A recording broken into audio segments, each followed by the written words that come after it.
ဒီမင်းကလေးကဘယ်လေးကပြနေတာပါရုတ်တရက်အပေါ်ကချမ်းတယ်လီယာမီဆိုင်ကြီးပြုတ်ကျလာပြီးကွဲကြေသွားတဲ့ဖန်ဆားတွေကသူမရဲ့မျက်လုံးထဲကိုလွင့်စင်သွားခဲ့ပါတယ်အဲ့ဒီအချိန်ကစလို့3နှစ်ကျော်ကြာတဲ့အထိအန်နာဟာဘယ်တော့မှပြန်မမြင်ရတော့ပါဘူးလူတွေကသူမကိုမျက်ကြည်သွားလူတန်းဖို့စက်တိုက်ကမ်းလှမ်းခဲ့ကြပါတယ်ဒါပေမဲ့ခွဲစိတ်မှုတိုင်းကကြာရှုံးမှုနဲ့ပဲအဆုံးသတ်ခဲ့ပြီးမျှော်လင့်ချက်တွေဟာအချိန်ချင်းပျက်စီးခဲ့ရပါတယ်အန်နာဟာဖြစ်ပျက်ခဲ့တဲ့ညတွေအတွက်ကိုမုန်းတိလာပါတော့တယ်သူမကအသက်ရှင်ရတာဘာအတိတ်ပဲမှမရှိတော့ဘူးလို့ခံစားနေရပါတယ်အန်နာဟာသူမရဲ့ဘဝကိုအဆုံးသတ်ချင်တာကြောင့်တရားပေါ်ထိတောင်တက်ခဲ့ပါတယ်သူမဟာတရားလက်ရန်ပေါ်မှာသူမရဲ့နောက်ဆုံးတစ်ခွက်ကိုကပ်ပြခဲ့ပါတယ်ပတ်ဝန်းကျင်ကလူတွေကသူမကိုဆင်းလာဖို့အော်ဟစ်တာစီကြပေမဲ့အန်နာရဲ့စိတ်နှလုံးထဲမှာတော့မျှော်လင့်ချက်အားလုံးပျောက်ဆုံးသွားခဲ့ပါပြီ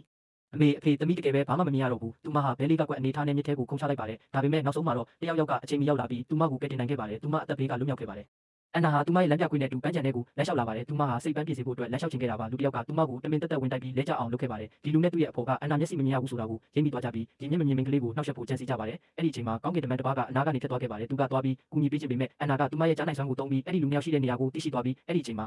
ပြဿနာမရှာဖို့သူတို့ကိုတတိပေးလိုက်ပါတယ်အဲ့ဒီလူတွေထဲကတယောက်ကအသက်ရှင်နေတာဘာထူးမှလဲနင်ကဘာမှလည်းမြင်ရတာမဟုတ်ဘဲနဲ့ဆိုပြီးအန်နာကိုလှောင်ပြောင်းလိုက်ပါတယ်သူမကသူမရဲ့လမ်းပြတို့ကိုဝေယမ်းပြီးသူတို့ကိုမောင်းထုတ်လိုက်ပါတယ်ပြဿနာကိုဖြေရှင်းနိုင်ခဲ့ပေမဲ့လည်းအန်နာရဲ့စိတ်အခြေအနေကပိုပြီးဆိုးရွားသွားခဲ့ပါတယ်အဲ့ဒီလူနှစ်ယောက်ရဲ့လှောင်ပြောင်းတဲ့စကားလုံးတွေကသူမရဲ့စိတ်ထဲမှာထပ်ခါပဲ့တင်ထက်နေပါတယ်ပြီးတော့သူမကမျက်လုံးတွေကိုစိတ်ပြက်လက်ပြက်ပုတ်တက်ရင်းကံကြမ္မာကသူမကိုဘာကြောင့်အလင်းအောင်ပြန်မမြင်ခွင့်ပေးရလဲဆိုပြီးစိတ်နာကြီးနေမိပါတယ်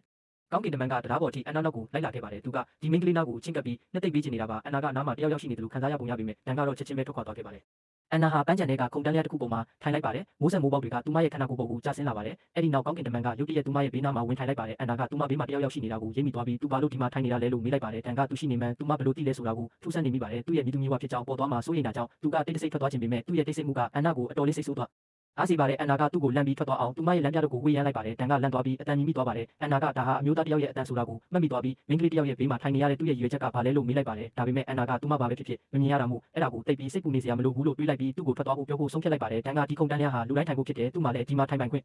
ရှိတယ်လို့ပြောပါတယ်သူတို့နှစ်ယောက်ဟာအဲ့ဒီကိစ္စနဲ့ပတ်သက်ပြီးရုတ်တရက်အငင်းပွားလာကြပါတယ်အဲ့ဒီမှာဒန်ကသူမတရားပေါ်ကခုန်ချခဲ့တဲ့အကြောင်းကိုစကားထဲထည့်ပြောမိသွားတာကြောင့်အန်နာဟာဒန်ရဲ့မိသူမျိုးဝဖြစ်ကြောင်းကိုပို့ပြီးတော့တောင်တန်တရားဝင်လာပါတော့တယ်